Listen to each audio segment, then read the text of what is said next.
the Springboks just lost their number 1 world ranking, but does that really mean anything? Like, do you know what? I'm actually inclined to agree that we lose it for 1 week. Who cares, right? I judge it on a longer timescale, and that's why I like this view from Pick and Go, because it's kind of taking it by a quarterly version, and so that kind of takes the bumps out, right? So if the All Blacks lose it again next week, if they lose to Argentina and South Africa beat the Wallabies, everything will change again, and it'll look at the whole quarter and it'll figure out who actually spent the time there.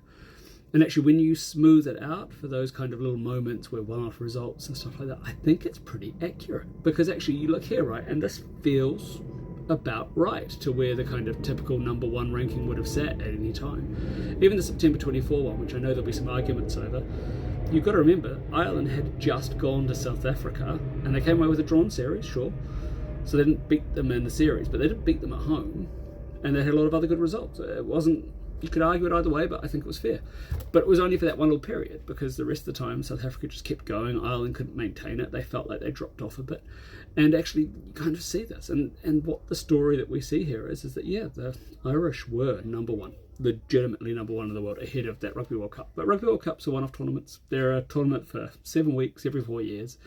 And they tell you who's the best in that moment in time, and who has the luck go their way, and who stands up at the right time.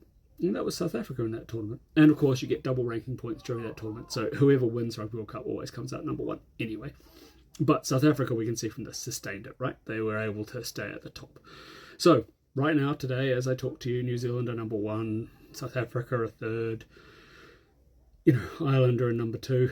Will it be that way 3 weeks from now? Shit, we definitely know that we've got a tasty treat coming up with the South Africans going to Eden Park in New Zealand. They win there, you have to think that there's no doubt, right? So I just think this will change loads over the coming weeks. And so going back to the kind of beginning, do the rankings matter? Not for a single week, no. But I do believe they do when you take it at a wider view like this. Let me know what you think.